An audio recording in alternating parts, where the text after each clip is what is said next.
Shalom, Bapak Ibu, Saudara-saudari yang terkasih dalam Tuhan Yesus Kristus.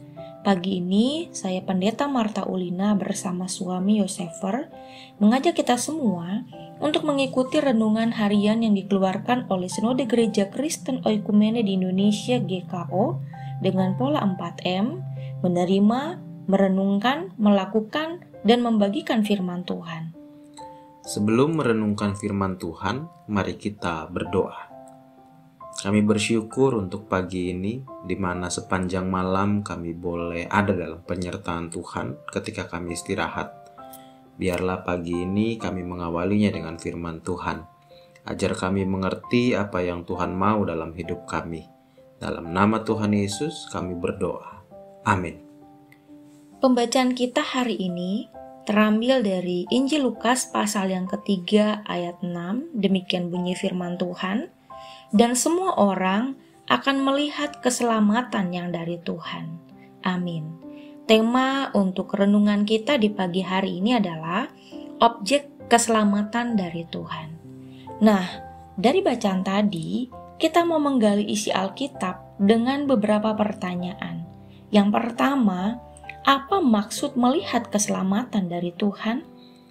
Melihat keselamatan dari Tuhan berarti sebuah titik di mana kita melihat ada harapan. Harapan atas pergumulan kita, baik pergumulan hidup maupun pergumulan melawan dosa, yang puncaknya adalah pembebasan kita lewat karya Kristus di atas kayu salib. Lalu bagaimana Lukas memandang orang bukan Yahudi di hadapan Tuhan? Lukas yang merupakan teolog, tabib, peneliti, dan sejarawan mengubah cara pandang orang Yahudi yang terbiasa memandang orang yang bukan Yahudi lebih rendah dengan memberikan cara pandang yang baru bahwa semua sama di mata Tuhan. Baik orang Yahudi, Yunani, dan bangsa-bangsa lain pun akan melihat ke arah yang sama, yaitu keselamatan yang dari Tuhan. Cara pandang ini merupakan sebuah cara pandang yang harus dimiliki oleh setiap kita sebagai gereja, baik sebagai sebuah lembaga maupun individu, agar tidak terjerumus pada ekstrem kiri yang begitu tertutup terhadap mereka yang ingin datang pada Kristus dari golongan lain, maupun ekstrem kanan yang terlalu terbuka membiarkan semua orang dari berbagai golongan masuk dan membiarkan gereja dipengaruhi ajaran-ajaran yang tidak lagi alkitabiah dan tidak lagi kristosentris. Tentu saja, gereja harus terbuka terhadap semua orang yang datang mencari Kristus dari suku apapun dengan latar belakang apapun. Namun, gereja harus tetap kokoh dengan pengajaran yang benar dan alkitabiah karena gereja merupakan penjaga nilai. Jika kedua hal ini dikerjakan dengan konsisten oleh kita sebagai gereja, sebagai perwakilan Allah di bumi, maka yang terjadi kemudian seperti ayat perenungan kita hari ini, semua orang akan melihat keselamatan yang daripada Tuhan. Apakah mungkin di gereja dan di komunitas-komunitas Kristen sendiri, justru sekat-sekat malahan lebih jelas terlihat? Tentu saja ini bisa terjadi karena berbagai faktor.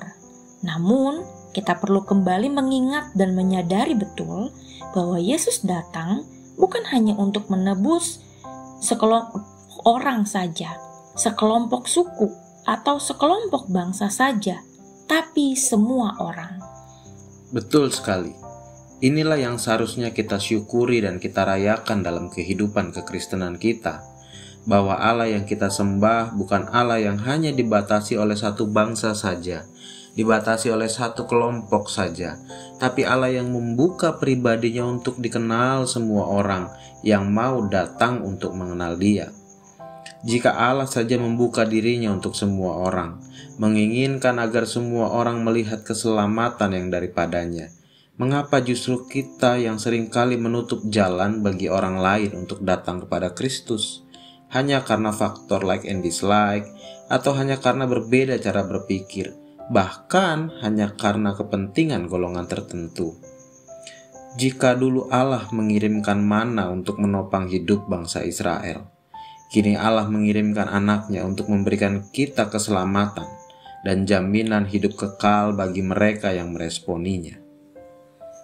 Nah, setelah kita mendengarkan renungan hari ini, apa yang harus kita lakukan? Manusia selalu menjadi objek keselamatan dari Tuhan. Allah ingin agar semua orang dapat menikmati keselamatan yang daripadanya, mengalami pertobatan dan pemulihan dari Tuhan.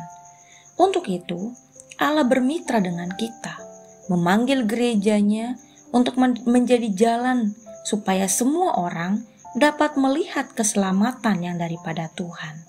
Bersediakah kita? Amin. Biarlah setiap kita dimampukan untuk melakukannya dengan setia. Mari kita berdoa. Kami bersyukur di pagi hari ini kami boleh belajar dari firman Tuhan. Kami bersyukur anugerah Allah yang begitu besar bagi kami, yang menyelamatkan kami. Terima kasih Tuhan untuk anugerah keselamatan yang Engkau berikan bagi kami. Dan saat ini kami pun mau dipakai menjadi alat Tuhan untuk membawa banyak orang datang kepada Tuhan dan turut menikmati anugerah keselamatan yang Engkau berikan bagi kami manusia. Terima kasih Bapa, firman kebenaran yang menuntun kami dalam menjalani hari-hari kami. Di dalam nama Tuhan Yesus Kristus kami berdoa. Amin.